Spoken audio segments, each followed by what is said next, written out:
Con Kids show, a part of the Con Guys network of shows. This week we look at Hawkeye Episode 3, and yes, we will have spoilers. My name's Austin, your host for the Con Kids, and with me this week is Daniel. I'm Michael. I also go by Yondolo. Aaron, and I'm excited.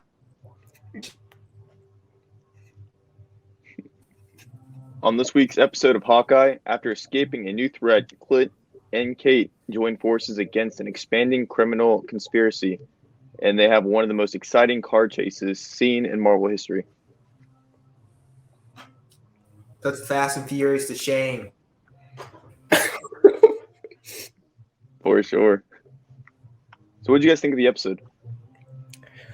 Well, I thought it was kind of cool, for at least for me, because I thought it was I was a little impressed. I really liked how they added the cinematography with the car chase scene. It was pretty cool. I thought it was exciting and fun. And it's funny because last episode I was worried. I was okay, is this too silly? Is it too grounded? Then third episode came on and it was just all kind of worked together in a really fun, exciting way. So I like that a lot. So I don't know, but what about you guys? What do you think? I thought this was a really great episode. Very action oriented, especially in comparison to the other episodes. The first episode. They all have action sequences, but this was the one that felt like the most proper action oriented. While the other two had somewhat sprinkled action, this one was mainly focused on that, and I think it was extremely well done, especially in comparison to the other two episodes. Yeah, for sure. How about you, Aaron? The car chase scene was amazing, and I loved it. Seeing all the cool trick arrows, the comic book references, and the certain arrows. Yeah, I thought the episode was good. It definitely focused, I think, a little bit too much on Echo's past. But I mean, overall, it was a good episode. Didn't realize how fast it went. Me and my grandpa were watching it, and then it ended, and we're like, this does not seem like a full episode. Yeah, it felt the same way to me. I remember when it ended, it's wait, it's already gone? It's already ended? It didn't feel, it just felt too soon, weirdly enough. I felt that a lot too. I wasn't sure if it was just me being engaged in the story or it was just it ended too fast. And I was like, oh, okay. Interesting. What do you guys think about Echo? They kind of explored her, history in the beginning of the episode for, I don't even know how long it was. It was 10, 15 minutes. But they give a good backstory of who she is actually. So what do you guys think of her as a character? Well, I do have a question, but I'm not sure. But it's she's Native American, right? Or her I'm not sure if I could call it.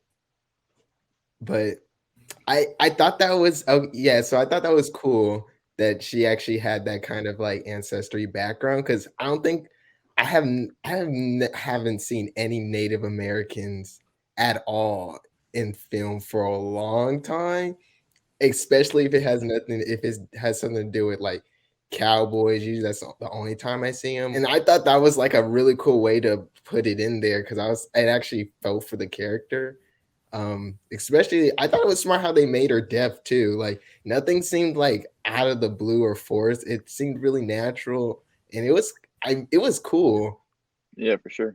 Yeah, what I found interesting was how these subtitles also reflected what she understood about the conversation and how it was kind of chopped up. She didn't really fully understand, but kind of got the gist. I thought that was extremely interesting. And another thing that I found out was them showing her robotic leg was slowly built up, because you can kind of see it a little bit when you're wait, is that a robotic leg? Is that a prosthetic leg? And then when she's about to do martial arts, she's like, whoa, that's definitely a robotic leg. And so I thought that was extremely interesting on how that it was subtly put there at the beginning until eventually it being fully revealed. That really intrigued me. That was cool. Yeah. Aaron? I want to say is about Echo. I like how what Marvel movies and some of these series have been doing by making parallels between the heroes and villains to make them more relatable. Especially the scene where she was doing sign language with Hawkeye, and she was like, "Oh, I can see your ear," and he said, "Oh no, I'm not deaf. I can't really hear very well." And it was like that bird of like it was like a peace or quiet or a mutual understanding where they were just talking to each other. And so I like to see where this goes. Yeah. No, I liked her. It was cool. I especially liked the her dad. Like I thought for sure, like William, I think his name was. He was a really interesting character to watch, almost even more so. Do you guys catch when they were having that conversation about like dragons and stuff? Mm-hmm. Yeah, I did. The moment she said like our dragons real, I was thinking, oh, that's Shang-Chi. That's Yep. Shang-Chi right away. Oh, Yeah. for sure. Makes me almost wonder, did possibly he know about the dragons, or were they just messing around? I But think they were just messing around because I don't know how they could be aware of a very secret group of village of people that are keeping mythological creatures about. So I'm guessing they were fooling around, not knowing that. Oh yes, dragons kind of do exist. yeah. Well, if you think about it too, like he's a part of, the jumpsuit gang, right? So that's already Mm-hmm. kind of like an underground organization. And then at the same time, the Ten Rings are going on. That's been happening for centuries, right? And he's been searching, like the dad from Shang-Chi, he's been searching for, the Great Protector and all that for a long time. So maybe it's just been a legend that's kind of spread around that he caught on to. Like, I know it's a far fetch, but I mean, it'd be interesting. Yeah, that actually would be pretty cool. Yeah. So you guys got any questions exactly, or any Easter eggs you picked up on in the episode? I do think it's like at least for me, like I thought it was like really interesting, especially with like Hawkeye like as a character. And I feel like in this episode they kind of explored like the sacrifice portion that I think a lot of Marvel movies they don't get to that much. And Hawkeye's like getting more into it with like sacrifice for his Right. family. What do you think about Michael? Um, repeat the question. Did you pick up on like any Easter eggs or any questions that the episode left you on? Pizza dog. Pizza dog? Pizza dog. Yeah, at first I was like, wait, is that a comic book thing? When I first learned about Pizza Dog, and it turns out it does. Yeah, in the comics, Pizza Dog is a character. Also, I think went by Lucky, if I remember correct, Yeah, as well. And so I just found that extremely interesting. It's like, oh, that little dog is also a comic book character, and we should probably see more of him because we need more dogs in the MCU. Just more dogs. Add in more dogs. I would for like to sure. see some more dogs in the MCU. Yeah. And what were you saying before you cut off? Oh, I was saying that so I remember when he pulled out the Pym Particles arrow, right? Yeah, I was wondering where he got that from. Like, it also could have been like a cool reference to the comics because I believe in the Civil War where Ant-Man was on one of the arrows that Hawkeye shot. It was a panel and like the conversation he might have had with Hank or Scott. Like, listen, just type, just ask Hank. But yeah, I just love to hear the conversation. Like, yeah, I need a Pym particle arrow. Like, yeah, sure. Yeah, take it. well, yeah, it's kind of weird too because Hank doesn't like the Avengers. He doesn't like Tony. He didn't like Tony Stark at least. Like he didn't like any of that. So I wonder if during that 2 years after Endgame, so Tony Stark's dead, he's like, okay, now that Tony's out of the way, I'm okay with giving out my tech now. Uh, Isn't there Like, like this whole big thing going on about the Avengers compound? Just a lot of stuff being taken out. It could yeah, be possible that with all the things coming out of the Avengers compound, that Hawkeye's just like, oh, there's some Pym particles just kind of lying around. I think I might need have some use for them. More for my arrow. I don't think Oh, Ant-Man was ever in the Avengers compound though. Was he? I don't know. You know, it'd be even more interesting though.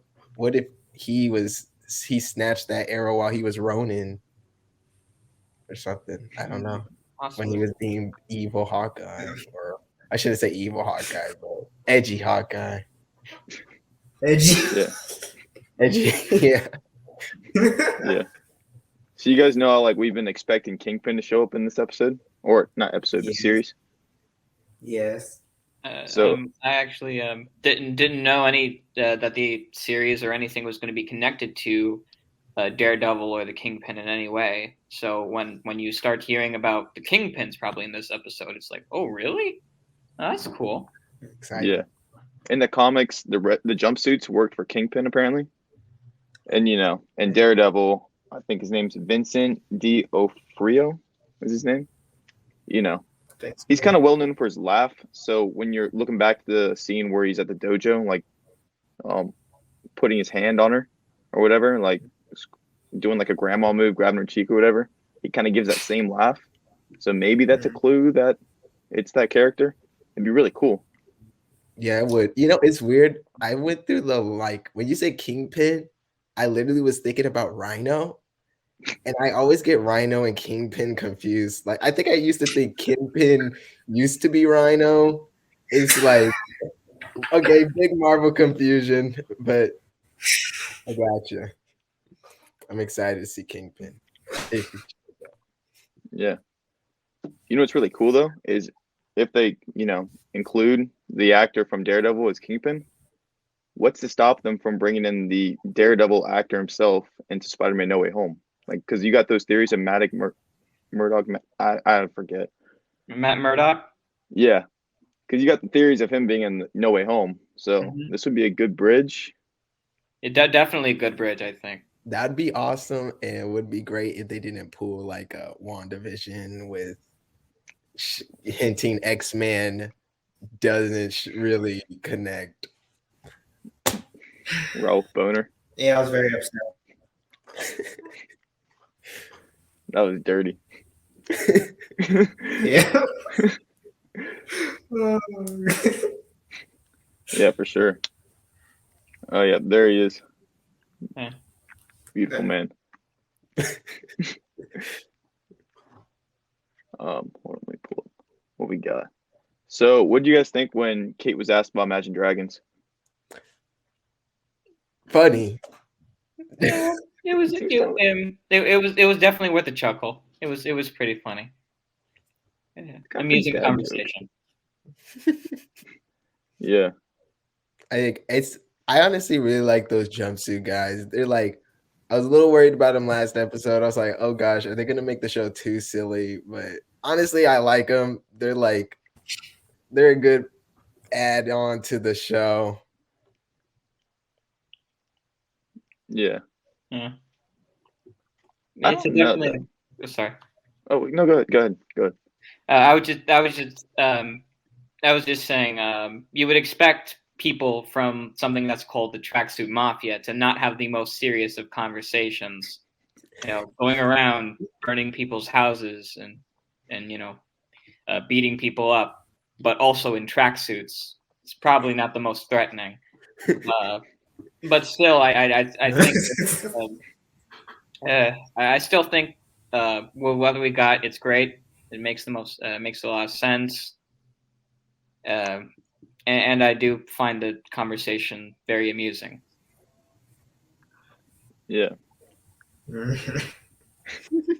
I mean, there's still a joke. Let's be honest. There's still kind of a They're joke. definitely a joke. I don't take them seriously. I don't think they're meant to be taken seriously. I don't think anyone in the universe takes them seriously. Because they're a bunch of people called the Tracksuit Mafia, where it's a bunch of people in tracksuits doing very, very bad things. So I don't know if you could even qualify them as much of a threat. Yeah, for sure. So we touched on this a little bit last week, but you weren't there, Michael. What do you think's up with the stepdad? I forget what's his name again? David. David, the stepdad, who's too good at fencing for his own good. Yeah. What do you think about him? Yeah. Definitely hiding something. Mhm. Um, but very interesting so far. Kind of wondering what his deal is. What exactly is he hiding, if anything? It would be really funny if, like, later in the episode, it's just revealed that no, he actually doesn't have anything to do with all the bad stuff. Perhaps I just think it would be really funny if it's just like, oh, he's just really a stepdad that just likes to keep his pro fighting skills in check. But of course, with him with the sword and everything, that doesn't help anything. But I just thought it was a funny thought until, well, I remembered that the ending of the episode. It's like, oh yeah, that no, there's something going on. Yeah, for And sure. also, last week we were talking about how Kate's mom might be the villain. Yeah. I was kind of thinking she might have been the one who stabbed Armand. So you know how when Kate was hacking into the computer, Hawkeye asked what killed him, he stabbed by a sword, and when he looks at the swords and two of them are missing. So I was kind of thinking that maybe the mom was the one who stabbed Armand, and also Kate just mentions, "Mom, why do you have so many swords in the house?" And I forgot what she says, but I just feel like the mom is just way too innocent, and it just feels like she's hiding something, or at least has some connection that we don't know about yet. You know, when I like think about it, and this might be like just a little too deep, but like I did think like her scream, like her hysterical scream about him being dead was like a little out of character for her, considering that this guy didn't even seem like she liked her. And I don't know if she really cared about this guy either. She just kind of seemed like a tough character. So I feel like a hysterical scream for someone like that was kind of like interesting and a little off-putting. Yeah. Yeah. I don't know because did you see the way he's holding the sword? Go back to the one picture, backstage. Um, he's holding it in like a really weak way. Like, look at that. That's one hand. I'm like, you can easily Mhm. deflect that. I'm like, that doesn't really look like too much of a. I know how to handle this Yeah. because it doesn't give a lot of Yeah. like firm balance. Like that's easy to move. So it kind of Mhm. gives a little bit of okay, does he really know how to use it, or is it just the actor isn't making it too convincing? Yeah. But Mhm. yeah. You guys got any crazy theories about you know what possibly might happen? I'm still pretty like strongly firm on the mom being the villain and mastermind that's gonna like come through somehow. I don't know. Don't I just don't trust her. I feel like she has a lot of just weird off-putting emotions. There's not a lot of we don't know a lot about what happened to the dad. So I'm still curious if I don't know if it's the dude in the mustache, David, I believe what he called him. I don't think it's him. I think it's the mom. I also think it also like it might because I'm not sure because I do feel like the story in itself is kind of taking some kind of leaps, so they might not go with something like the mom being the villain, but at the same time, I still think it might be the mom as the villain, considering how Kate's kind of having this kind of tension with her mom the whole episode. It kind of feels like it would be like a completed arc if the mom turned out to be the big boss. What about you, Michael? What do you think? Any crazy theories? Um, no theories. I've never been into the whole theories thing when it comes to watching films, or at least I don't make my own. So there's nothing I can really think about, perhaps. Hmm. Uh, Aaron, you got anything? Mainly for me, I was kind of theorizing about the Kingpin maybe making an appearance, but I was thinking if it would be cool if he made an appearance in uh yeah, Spider-Man No Way Home, because even though he's mainly a Daredevil villain, also in the comics, wasn't he also a Spider-Man villain mainly? It's like both Daredevil and Spider-Man weren't they mainly both of them his arch enemies? Probably I why I think got to mix it with so. Rhino. but mainly I just want him to return. Yeah, basically return back to the MCU, and either if it's in No Way Home, it would be amazing. Yeah, Yeah. that would be pretty cool. Okay, I kind of have like a question, only because I feel like we haven't touched on it. I think it was one of the biggest highlights of the episode, but the car chase scene, like, what do you think that scene was like compared to like, because like Shang-Chi kind of had the bus fight, which everyone was kind of Mhm. talking about, but I thought this car chase scene was really impressive. Like I thought it was just like, and I thought it was just so in touch with the episode. Like they were utilizing all the actors. I felt right there. Like it was funny, it was exciting, it was wacky. Like it was great. I loved it so much, and it had like a cool finish. And like the choreography, I thought with Hawkeye was also pretty impressive. Like all the stuff I wanted to see Hawkeye do with the bow, I got to see it, and I'm sure there's gonna be more, but I don't know. What are you guys' thoughts? Yeah, I think the action scene was extremely amazing. And it's interesting on how we just don't, and the effect on some of the bows, we just simply don't know. So whether it be explosion or a Play-Doh bow, it was we just simply didn't know, which thusly it would catch us by surprise. So and also I like the weird discommunication there was between Clint and Kate, because since Clint is pretty much almost deaf,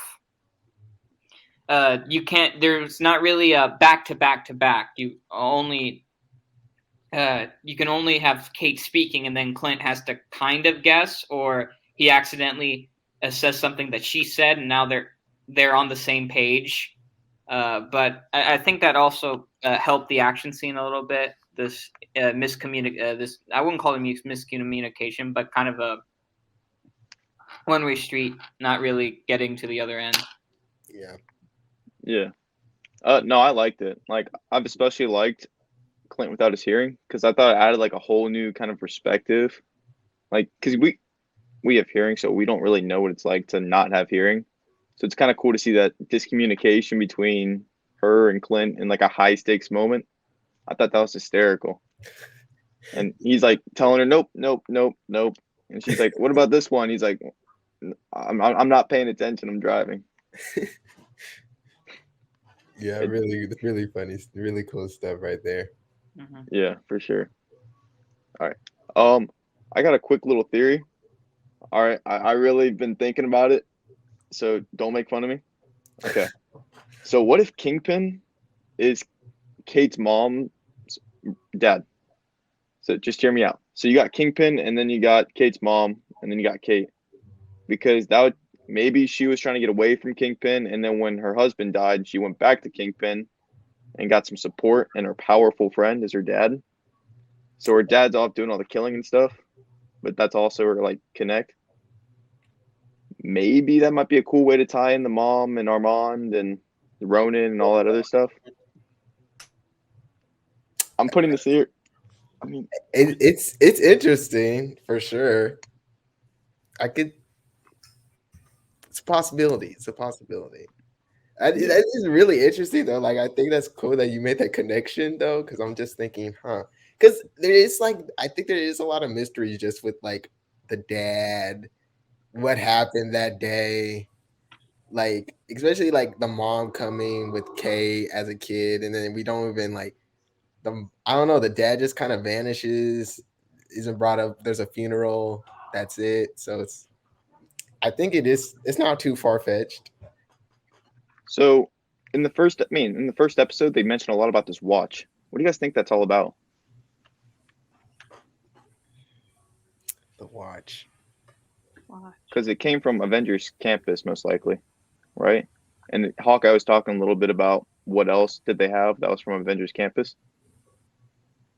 So, is this a Tony Stark fun toy, like Edith, or It would maybe they've been like doing a lot of Tony Stark fun stuff, or I should say, Tony Stark's. Everyone seems to be connected to Tony Stark stuff. We had Spider Man with the glasses. You see this bow. It's kind of a lot of Tony Stark memorabilia or something. So I'm not really sure exactly what the watch significance might be for this series as of now, but I do think it might be connected to Tony Stark somehow, possibly. Yeah. What do you think, Michael? To be honest, I kind of forgot about the watch. I did not remember the watch until you bring it up. Yeah. What do you think it might be exactly? I don't exactly know. I mean, there could be something hidden in it. It could be a key, perhaps. Could be a key to something. Who knows? But I'm not entirely sure. I'm just shooting in the dark. What if the watch is Friday? Because Friday has been disappeared. What if it was Friday? Maybe. Maybe possible. But what would the watch necessarily do? I mean, it could be secret lasers or a key. But mostly the function. If it was Friday, the most function would just be a talking watch. Well, too, it also knew Tony really well, right? Because it was with Tony all the time. So maybe it's just a ton of Tony's secrets and everything he knew, like a huge database. Yeah. The only thing I could think the watch might be, how the watch might be used in the show is possibly like, I don't know, for a secret passcode to something, or like the watch, kind of like what Michael brought up, like as a key. It was, I am still trying to brainstorm what it could possibly be, but that's what I can see it being. Maybe a key inside of the house when the one they're gonna break into. I don't know. Yeah. Maybe it's a weapon of some sort. Possibly. Yeah. I hope they explore that more and like later in the season. Just don't let it disappear. When it comes to nuclear weapons, Tony Stark knows what he's talking about. The man, the myth, the legend. So you guys got any more like questions or things you want to talk about? Honestly, I'm just really excited what's gonna happen next. I felt like this episode just made me want to watch the next one, which is pretty cool. Like, me personally, like, loved all the new movies coming out, but like I feel like this episode kind of got me like invested into the Easter eggs again, invested into the characters a lot. It was cool. It was different. No shade to like any of the new Marvel movies, but I was pretty invested into this episode. Yeah. Michael, anything closing? Well, no questions, but I am pretty excited for the show. I already invested into the MCU. I'm definitely still excited for what goes on in the rest of the Hawkeye show. Whether something will come of the watch, or we learn more secrets about Echo or the Tracksuit Mafia. I'm excited for, and I can't wait to see it. Yeah, for sure. Alrighty. Thank you for joining us on this week's Con Kids Hawkeye After Show. We'll be here each week for each episode of Hawkeye. Please join us, and if you haven't seen our reviews of episode 1 and 2, we encourage you to check them out. My name's Austin. Say you guys' names. Make sure you guys pray for Aaron's Wi-Fi. Pray for Aaron's Wi-Fi. And we'll see you guys next time. Peace.